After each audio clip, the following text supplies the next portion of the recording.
Hey there, my friends. This video is a little bit of a repeat from a show that my wife and I did on our podcast called The Living Fearless Devotional in regard to how our children are being indoctrinated into this Marxist, socialist way of thinking and living. And this presentation is going to go a little bit deeper than our show did.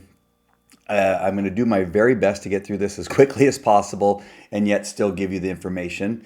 There's so much more that needs to be explained or understood, but I'm going to try to narrow it down to what's happening today. But I do have to go back just a little bit to kind of show you how it is we got here, because it just didn't start happening in 2020 when we all became aware of it during COVID, when we saw what was happening to our kids and what they were being taught. This has been going on for over 100 years. And so allow me to explain.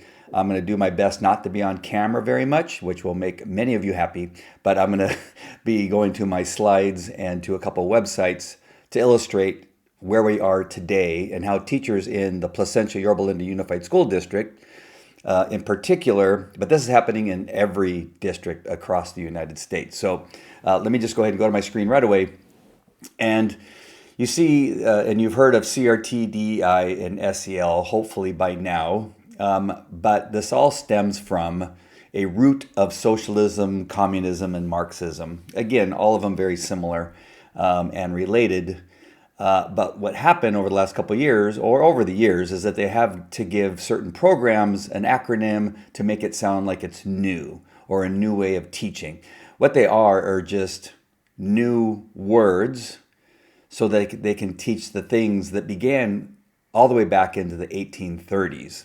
And it's no different. It is the same, but they're making it sound like it's something new, some type of new theory, some type of new program, but it's not. So critical race theory, of course, is CRT. Diversity, equity, and inclusion is DEI, and socially emotional learning is SEL. Again, I brought some of these up about 6 years ago, and at that time, nobody knew what I was talking about and didn't know what they were. And this is what kind of started my journey in looking into a little bit deeper and try to figure out where they came from. So I'm just going to go with the latest one, which is SEL, which again has been happening over the last couple of years. Social emotional learning is a dangerous mechanism in public education that undermines children's well-being, faith, family values, and individual freedom. It incorporates indoctrination and manipulation of emotions and values. Its roots are from the occult and New Age spiritual beliefs. It's a Trojan horse of ideology injection, NEA being that main Trojan horse, which is the National Educators Association. We'll be talking about them more a little bit later. It's a psychological harm and artificial self-esteem. It causes artificial self-esteem, data collection for control, and of course, as we know, the sexualization of our children. There's some people I want to make you aware of that you can look up. So get out a pencil and paper or turn on your Otter app and take down these names, because I want you to look them up and just so you understand who they are and how this all started. And the people to research regarding the dismantling of education goes all the way back, again, to the 1830s with Robert Owen. He was a socialist, communist. Horace Ham, another one nearing the same time as him. He was looking to the Soviet Union and what they were doing and traveling back and forth between the Soviet Union and the United States. He became a superintendent, I believe, on the East Coast and began to really change the way education was happening in the United States in regards to government education. John Dewey, we'll be talking about him a little bit, Charles Potter, and then more recently we have Howard Zinn, and the NEA really loves Howard Zinn, and I'll show you an article that just came out I think it was 3 or 4 days ago. What they all believed and what they all have in connection are secular humanism, Marxist collectivism, socialist democracy, which you've been hearing a lot about lately by some people that are running for government and mayor of New York, and communism. Again, all these things have slight differences, but they are essentially related. One usually leads to the other, and they're all connected like a spider web. They all promote atheism. They reduced emphasis on reading, writing, and arithmetics. That was an early tenet of government education, was to reduce the emphasis on reading, writing, and arithmetic. Now you know why many children today can't meet the minimum standards. That's on purpose. That's not by accident. They want to abolish the nuclear family, and they believe that teachers and schools know best, and they should be parenting your children, not you. They obviously promote sexual freedom, transgenderism, homosexuality. They value sanctity of life. In other words, euthanasia, eugenics, infanticide, which is another name for abortion, all promoted by these ways of governing and thinking. And then really what's most important to them is they truly believe, which you've heard, which is happening here in California, which you see with all the bills that are going through, is the government schools must take over child rearing. That is their ultimate goal. If they could, they absolutely would. We just have enough people fighting back that doesn't take place. So there's an author by the name of Tim LaHaye who wrote the book, The Battle for the Public Schools in 1983. And he says this: the public schools have become the parochial schools of a new religion, secular humanism.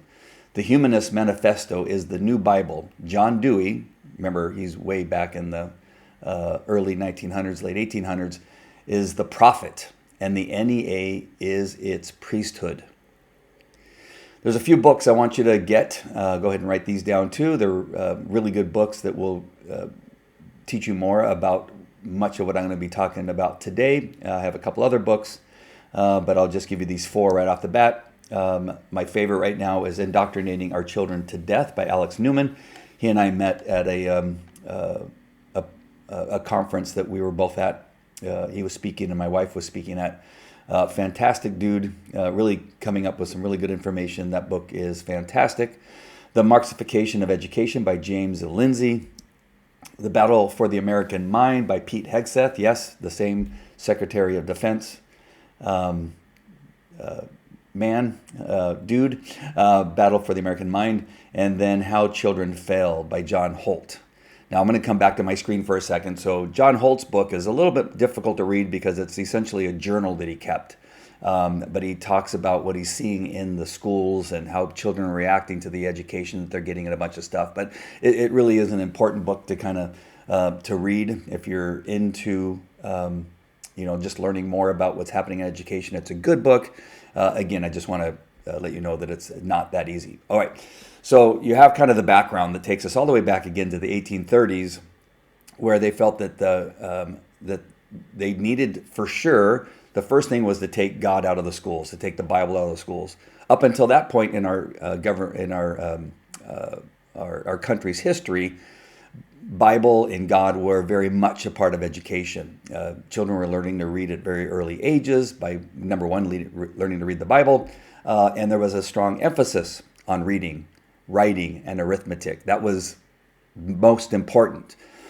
If you're going to take over education and you want to then indoctrinate the kids with Marxism, secularism, humanist ideals, they knew right away that they had to reduce the reading, writing, and arithmetic and get them to not be able to read books like the Bible, to not read history books, to not think for themselves, to not allow them to build on their critical thinking so that they can tell them, no, this is what you need to know and this is all you need to know. That there's white supremacy, that the country is racist, that sex is a lot more fun than learning, and then begin to get them to question their gender. Now, you're thinking, I know, or have thought, that this was all a new thing, that this was something that was just happening. No, this has been going on for a very long time. I'm going to read a little bit from Indoctrinating Our Children to Death, and a quote from Dewey, and I'm just going to read this paragraph, and it says, and Alex starts off, "It had to be done quietly, though. Change must come gradually," Dewey explained in an 1898 essay calling for schools to place much less emphasis on reading and writing and much more emphasis on collectivism. To force it unduly would compromise the final success by favoring a violent reaction. So they knew that this had to be done slowly over a period of time, and they understood that it was going to take decades. I'm not sure they knew it was going to take a little bit over 100 years to get to where we are today, but they knew that it was going to take time, and they had to do it slowly. So I'm going to bring us now to today. So who do we have today? We still have the NEA, the National Educators Association, who's partnered with the California Teachers Association, CTA, and then, of course, they have the underlings, which here in Placentia, Yorba Linda Unified School District is the APLE, the Association of Placentia Linda Educators. They're all related. They're really all the same thing, and I call them a cabal. They're actually a criminal cabal. The criminality comes in trying to remove children from their parents is really the goal and one of the most important things. Because if they can do that, they won't have the influence of parents who are trying to educate their kids, bring them to a place of faith.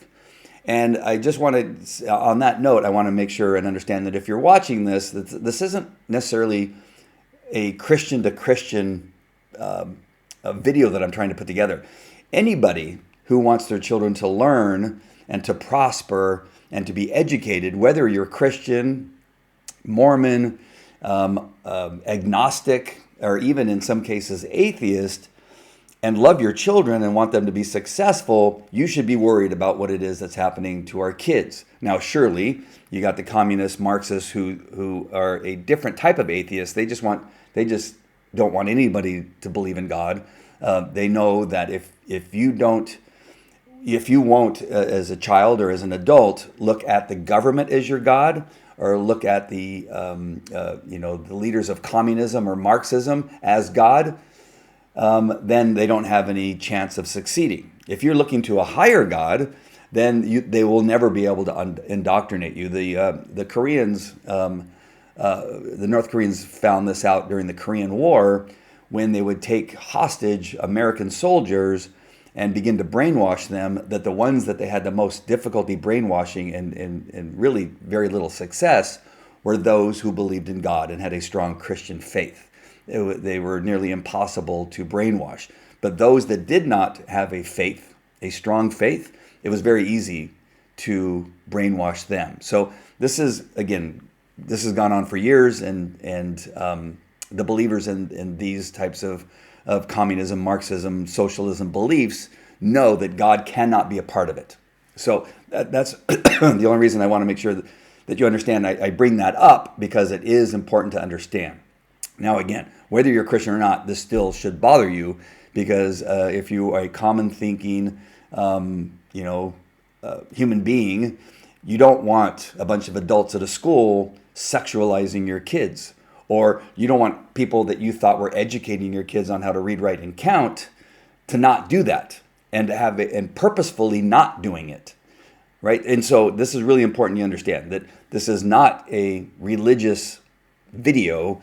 This is a video that will explain why they can't have morals and values in schools, in the form of your children. They cannot have that. The sooner that they get that out of your children, the more likely they are to fall in line and then to become the children that they want, that they are hoping that they can rear, as opposed to you rearing your own kids.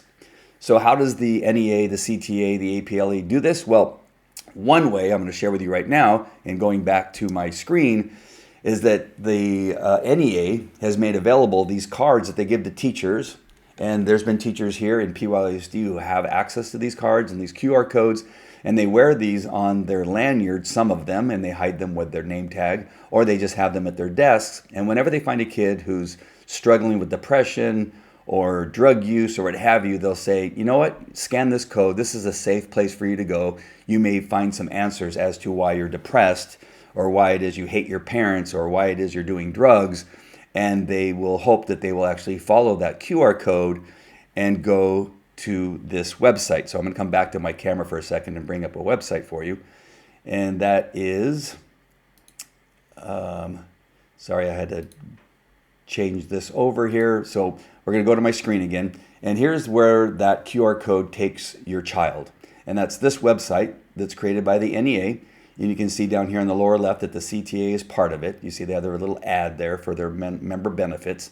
But the CTA, NEA all support this website, and it's called the NEA Lesbian, Gay, Bisexual, Transgender, Queer Caucus. And it gives a number of links to other websites and articles and periodicals, and has all kinds of things on here to write. If you, as the kids will do, they will click on them and begin to read. And what they're hoping is that this will be an opening to get your child to become confused about who they are as a human being. On here, there is an article which is used to teach the teachers how it is they need to work. They need to work like sex workers.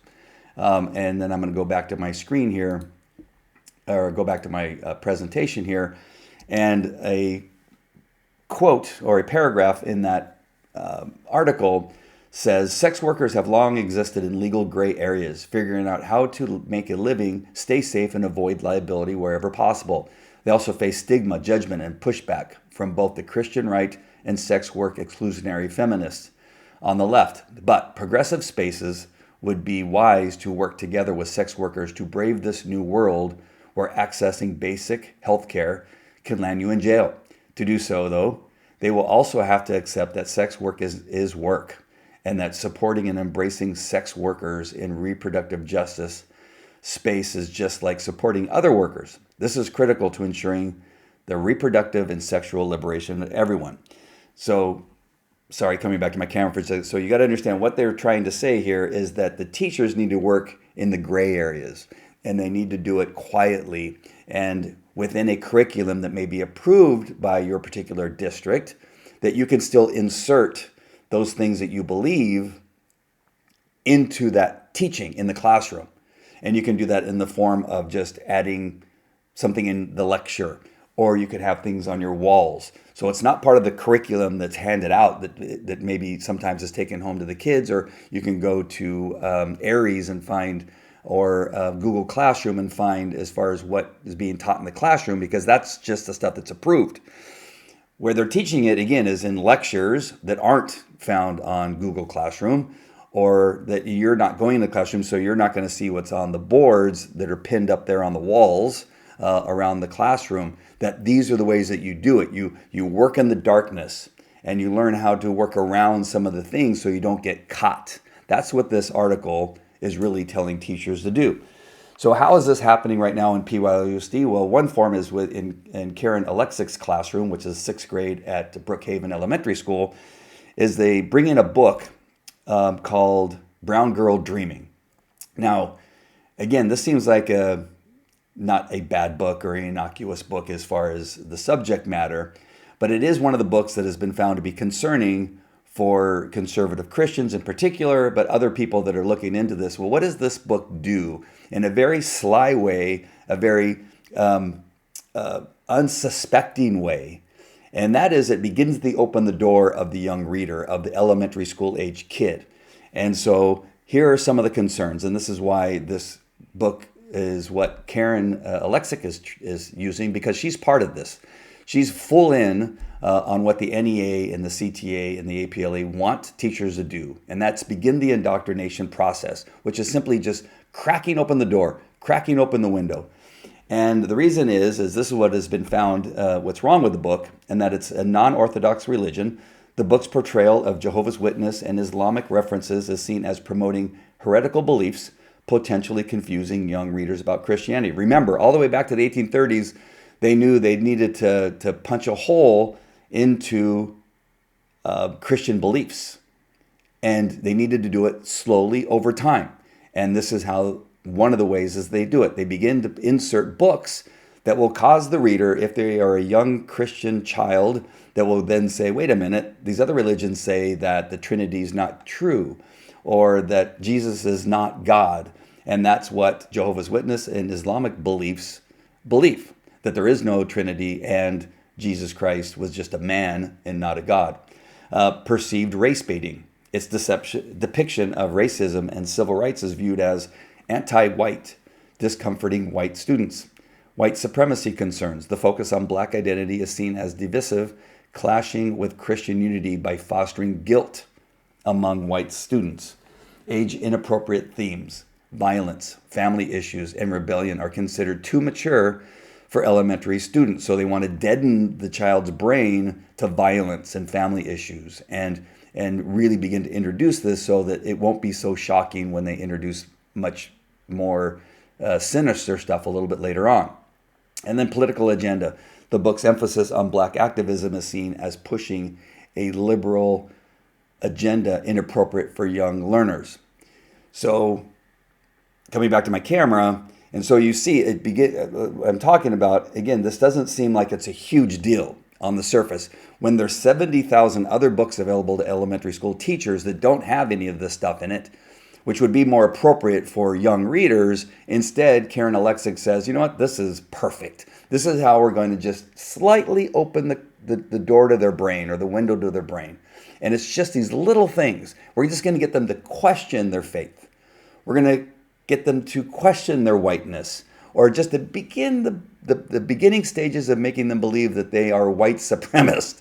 And this is how we're going to do it. We're going to do it slowly through this book. And then they're going to go through junior high. There's going to be more of this. And it's going to open the window a little bit more, create a wider crack, a wider crevasse in their brain. And then they get to high school where they'll be met up with Jenny Bremer, who is a high school teacher at El Dorado High School, which is in line with Brookhaven and Golden Elementary. The kids feed into Tuffrey and then El Dorado. And then Jenny Bremer comes in and she will do a lesson like this one, which was just a couple weeks ago. So this is just a couple weeks ago. She's teaching about LGBTQ History Month, and she has that promptly posted on the television, or they call it something, I forget what it is, but like the whiteboard, that's electronic whiteboard, and she's obviously wants to make sure that kids want to have an opportunity to learn all about LGBT. Well, they forgot the Q part. I must have taken that out. Maybe something happened in the in the LGBTQ arena. But it's History Month. So she's a U.S. history teacher, and she believes that the LGBT history is the most important thing, not about our Constitution, the Founding Fathers, how the states became in existence in our great country. No, it's more important to take time out of the classroom time to talk about LGBTQ history. But remember, I talked about that they crack the window open in elementary school, which then will allow the more openness to accept this as some kind of truth and not some mental illness that people are going through when a man wants to be a woman or a woman wants to be a man and wants to cut off their genitalia. That no, this is normal, and there's a whole history behind it, and you should love it and embrace it. She also, Jenny Bremer, handed out these red cards that were laminated using school resources that want children to fear immigration and law enforcement. And these cards were handed out and saying things like, you have constitutional, this is just again a few weeks ago, maybe a couple months ago, you have the constitutional rights. Do not open the door if an immigration agent is knocking on the door. Do not answer any questions from an immigration agent if they try to talk to you. Do not say anything without first speaking to a lawyer. If you are outside of your home, ask the agent if you are free to leave. Give this card to an agent. If you are inside of your home, show the card through the window or slide it under the door. There's something else on the other side. I forget what it says. But just understand that this was not given out to the kids necessarily because she thought that they were actually going to be taken in by ICE agents. It is another way of trying to tell them that law enforcement is evil, that you're going to be taken away, that the administration that's in power now is an evil administration. And it's, again, just reinforcing this idea that America is a racist country, that if you're white, you should be ashamed of yourself for being white. And this is just, again, bombardment of the children from elementary school to junior high to high school. Alexa Kasich, and then you have Jenny Bremer and several others. There's other teachers. I just want to focus on these two because these are where I have the screenshots, but there's others that are doing the very same thing. And you go from classroom to classroom, and slow indoctrination begins so that when they get to university, they're completely ready to be indoctrinated. So let's go back to my screen here, and this is a post in one of the Facebook groups. I forget which one. Unfortunately, I cut it off there. But you got this Daisy Gardner who's completely bought in. Leandra Blades is a trustee here at our district, and she says, obviously, is the type of board member to get very excited about banning CRT. Yes, we were very excited about banning CRT because we don't want our kids indoctrinated. And then she puts up another post. And of course, Leandra Blades, again, she particularly hates Leandra Blades because she really fights against this type of thing happening in our school district, is pushing for parental rights. So Daisy Gardner is against parental rights. The communist, Marxist organizers are also against parental rights. So you see where she lies in this whole thing. And the GOP's plan to scare voters, okay, that doesn't make any sense, but okay, by telling them that the schools are making kids trans. And I just showed you how they're doing it. And we're not scaring them. I'm just showing you the facts of how they're doing it. You see that picture down there? That actually comes from an article. And so obviously those kids have already signed the waivers, or their parents have, that they can be seen in a news article as that picture comes from. But I'm going to blow that picture up and show it to you. And this is Jenny Bremer in her classroom. And remember what I was talking about, that they're going to be able to put things into the classroom or into their lessons that aren't necessarily on the lesson plans that are approved by the school district in order to push the indoctrination. And just in this one picture, it gives us so much. So much. And I'm going to be going through it, and not in its entirety because there's so much on the screen.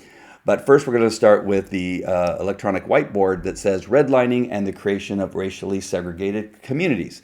Now, understand that Jenny Bremer is a Democrat, obviously. She's told children that, for the last several years that she's taught.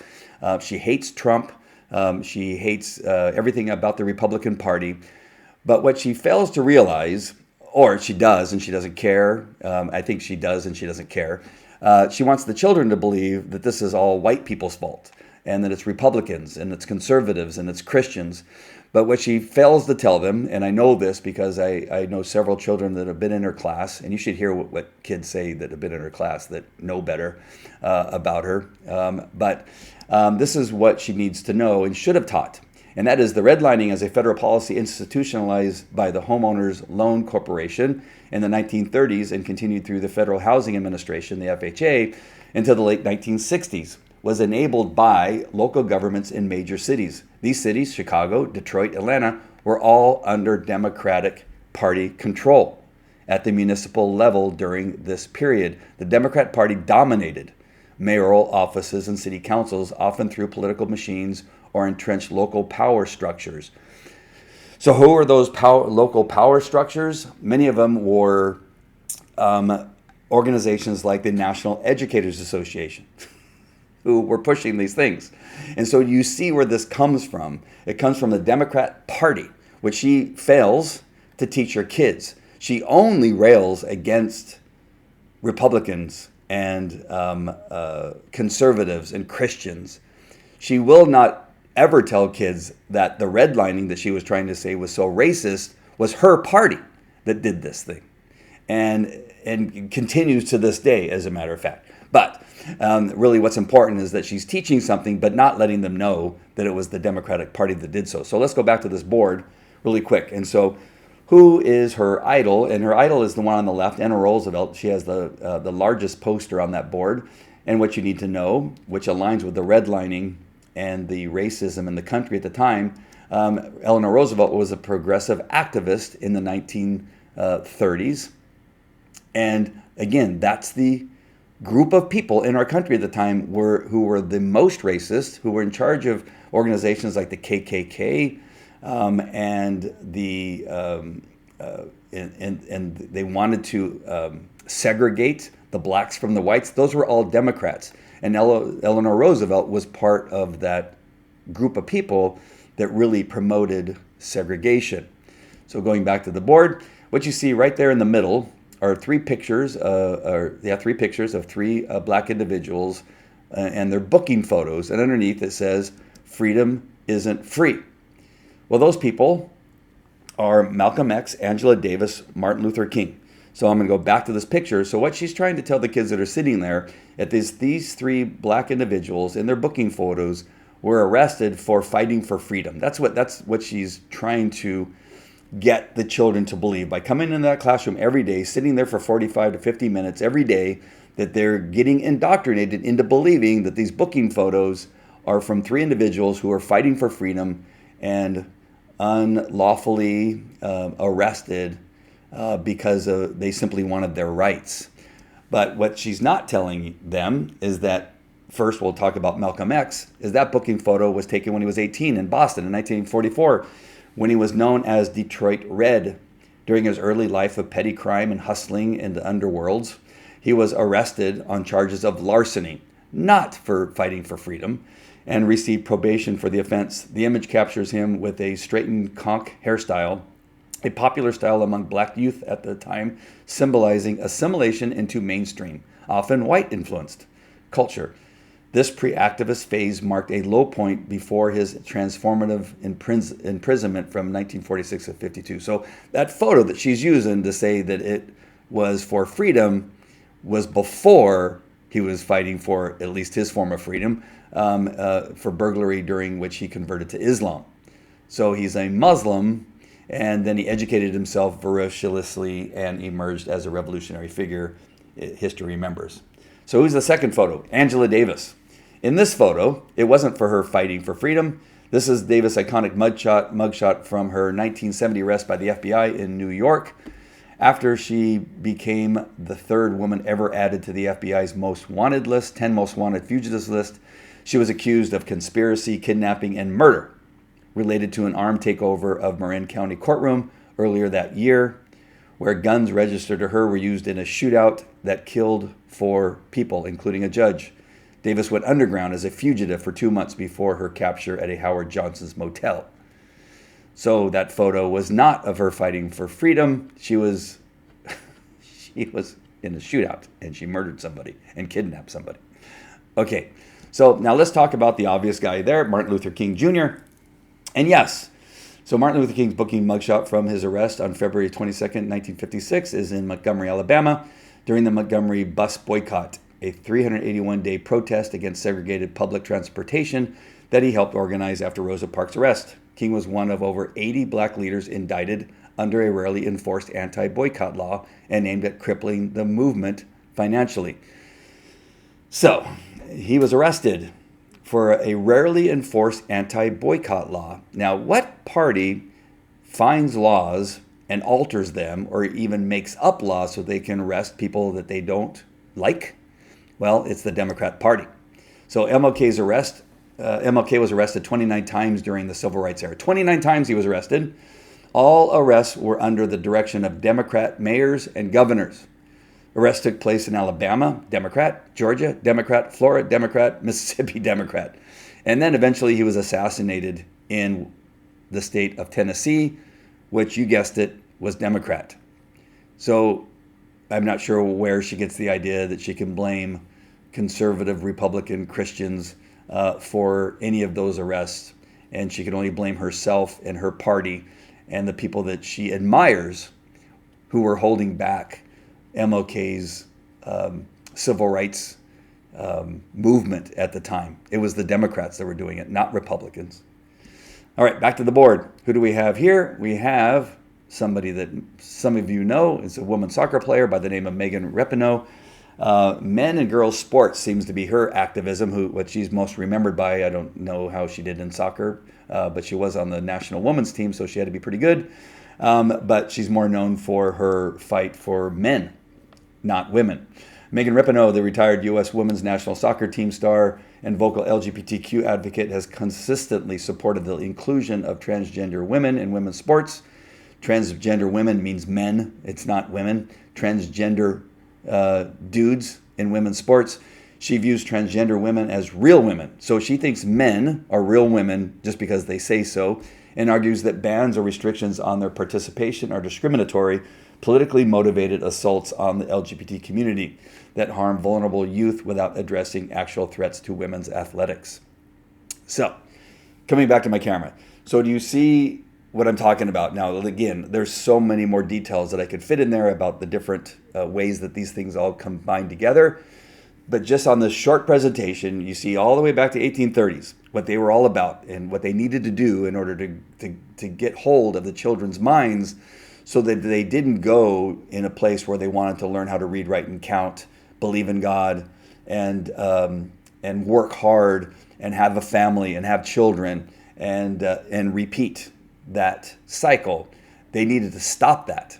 And the ways that they did it was by reducing the amount of reading, writing, and arithmetic, to sexualize them, and to remove any form of actual education and insert indoctrination into the beliefs that all people are good. No, all people are not good. No, we need to educate them. We need them to have moral values. We need them to understand what the difference between right and wrong. We need them to respect law enforcement and to respect laws. But that's not the ideology that was pushed back starting in 1830 all the way today and currently. As you can see, Jenny Bremer says, no, law enforcement is evil. Here's a card, hand it to them. You don't have to talk to them. You don't have to do what they say. They are white. They are a part of the white supremacy of this nation. She puts up the three booking photos saying, see, these black people were held back because of Republicans, conservatives, and little does she tell them that it has to do with her party that has done it the entire time.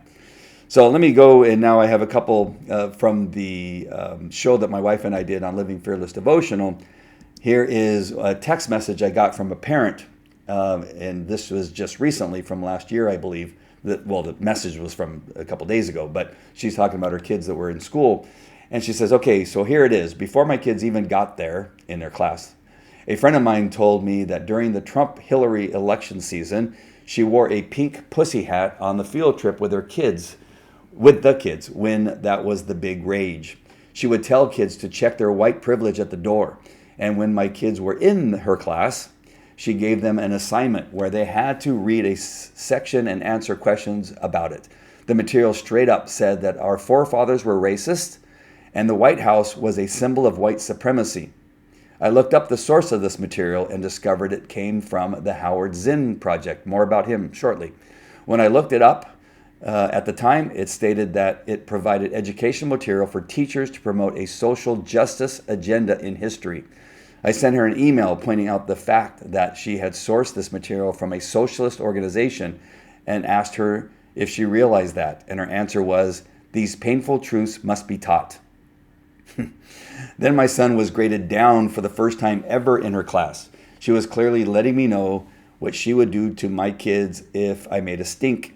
My daughter chose to take a homework pass on that assignment, but my son paid the price. I had heard many parents had complained about her prior to my kids being there, but she was pretty entrenched in the district. They protected her. And so I'm just going to go back to my website and show you an article that just came out. Now back to my screen. This article just came out October 28th, so not too long, a couple days ago. And it says, largest teachers union teams up with the 60s radical professors namesake org, peddling anti-American curriculum. And who is this person? It is the Howard Zinn Project, as it says right here. The Zinn Education Project, named for the late Howard Zinn, has registered more than 176,000 teachers who have downloaded more than 765,000 lessons for their students, according to its website. And just down here, this is from their website. This isn't somebody else. This powerful array of groups that have signed on to this campaign is a reflection of how everyone, whether working on voting rights, climate change, which apparently is no longer a thing, so they need to update their website, LGBTQ rights, of course, women's issues, which they actually means men dressing up as women's issues, labor rights, and more. Recognize that what children can learn or don't learn impacts all ZEPs, site says. So they call everybody that buys into it ZEPs. Just one more thing here, that the same teachers union, NEA, sends maps erasing Israel to its millions of members for Indigenous Peoples Day, which is also known actually as Columbus Day. And so this is the project or the organization that Jenny Bremer completely buys into.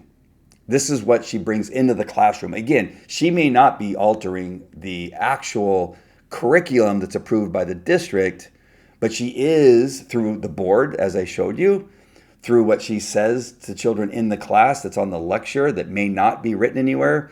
And she's doing that just as taught through the NEA LGBTQ website, the CTA, is that she's teaching as a sex worker under the radar to your kids on a daily basis, wearing the pussy hat on a field trip, and telling kids that the White House is racist because it's white, apparently, I guess. So here's another message I got from a teacher and also a parent. And she says, I saw that post you just sent out, and I'd like to say one more thing about Bremer. Back in 2016 or 17, at the annual teacher convocation, she publicly stated that Abraham Lincoln was a racist and could not be credited by ending slavery, nor could the Republican Party. This woman should not be teaching. So again, that's how I know that when she puts up those 3 black photos of black people in their booking photos, is that she's not telling them that it's the Democrat Party that did that to them. All of them, by the way, that it is in fact the Democrat Party, and because she then goes on rants about how Abraham Lincoln was racist, that the things that he did, the Civil War, the proclamation, everything was a lie and did not happen. So she's erasing actual history and reinventing history so that she can meet Howard Zinn's teaching that the United States is racist. So one last thing, and I'll end this video, and that is, so Andy, you're asking, how do you know that this is part of the communist teaching or thought process or what their tenets are? Have you done that research? Well, yes. And so they have 45 goals in the communist agenda, and they were introduced into Congress in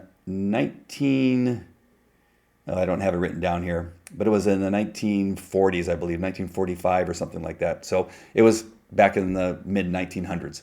And I'm going to read you just some of the goals. And I left the numbers of where they were in the 45, so they're not starting from number 1, but just the ones that how you know that this teaching, this indoctrination is following a guideline of Marxism, communism, humanism, that this is part of their tenets. And remember that they're all very much closely related.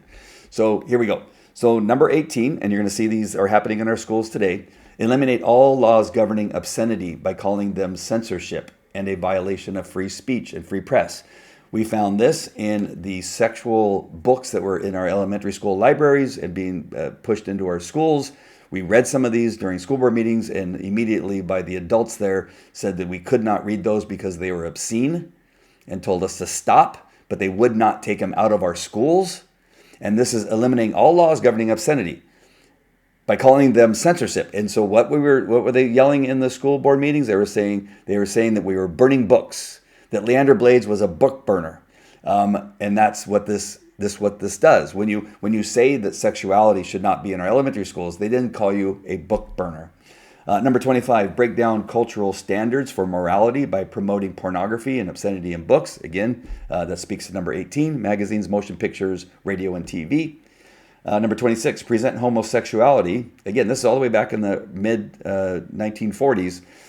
Present homosexuality, degeneracy, and promiscuity as normal, natural, and healthy. Now, it wasn't up until before COVID that transgenderism was still listed as a mental health issue by the American psychological organizations. Number 27, infiltrate the churches and replace revealed religion with social religion. That's humanism, by the way. Discredit the Bible and emphasize the need for intellectual maturity, which does not need a religious crutch. Yes, of course that's being done. Number 38, transfers some of the powers of arrest from the police to social agencies. Treat all behavioral problems as psychiatric disorders, which no one but psychiatrists can understand or treat. See, they even got to me. And we see this from the guy running for mayor, Mamdani, who's saying that he no longer wants police to respond to domestic disputes, that he wants social people, social counselors to go to domestic violence. Good luck with that. The biggest fights and shootings and stabbings that I went to were domestic violence calls. So I'm looking forward to seeing counselors going to those calls instead of police officers. That's going to end well. Number 40, discredit the family as an institution, encourage promiscuity and easy divorce. That is absolutely happening in our school district and throughout the United States and the public education. 41, emphasize the need to raise children away from the negative influence of parents. Away from the negative influence of parents. They talk about morals being negative influence of parents. They don't want that. They need to raise children away from their parents teaching them morals and what is right and wrong. Attribute prejudices, mental blocks, and retarding of children to suppressive influence of parents. So blame the parents for any problems the children has. And then number 42, create the impression that violence and insurrection are legitimate aspects of the American tradition, that students and special interest groups should rise up and use united force to solve economic, political, and social problems. And boy, do we see that at universities. So that's the progression. I took you from the 1830s. I took you to elementary schools and what's happening in our school here in the Placentia Yorba Unified School District, opening that window of influence of teachers and social influence of teachers in the CTA, the NEA. And then they make their way through, and as that window and that crack gets a little bit bigger, then you have people like Jenny Bremer get in there and really fill their minds with stuff and really get them to understand that they are horrible people, that if they're white, they're oppressors, that if they're any other color, that they are the oppressed, and that they should hate law enforcement, and that, insurrection and protesting with violence is the answer. They get into university, and then what happens? We've seen it happening on our campuses where they attack Jewish students. They attack law enforcement. They throw rocks at ICE agencies' vehicles. And do you see how this progresses? So I've been able to take you from 1830 to today, and you see the results of that indoctrination. So hopefully this has been helpful. I'm going to do more videos that will break it down a little bit more piece by piece. But I just wanted to give you an introduction of what's happening in our school district today. And Quintero, Anderson, and Buck, and the current new superintendent, which I've forgotten her name, she just started the other day, are all going to be part of this problem and have been part of this problem. And you can see what they did immediately. When we had a superintendent here that was going to go against everything that I taught you, they suspended him immediately. They took his deputy superintendent and suspended him immediately, created some investigation based on nothing. They found nothing that they could fire either one of them for. And did they give them their jobs back? No. They kept them suspended and replaced them. And so this district now is spending hundreds of thousands of dollars. In the end, it may be millions of dollars because they simply didn't want two men coming in there and interrupting this indoctrination. And they hated it. And they hated them for doing it. And Anderson and Quintero and Buck are a part of this. And now the superintendent, even though she's new, she is not going to be unlike the other ones previous to her that will continue to fight for this indoctrination. But stay involved, vote, and let's see if we can change back to parents running this school district. And you do the same thing if you're watching this from another school district. All right, my friends, that's it. Talk to you later. Take care.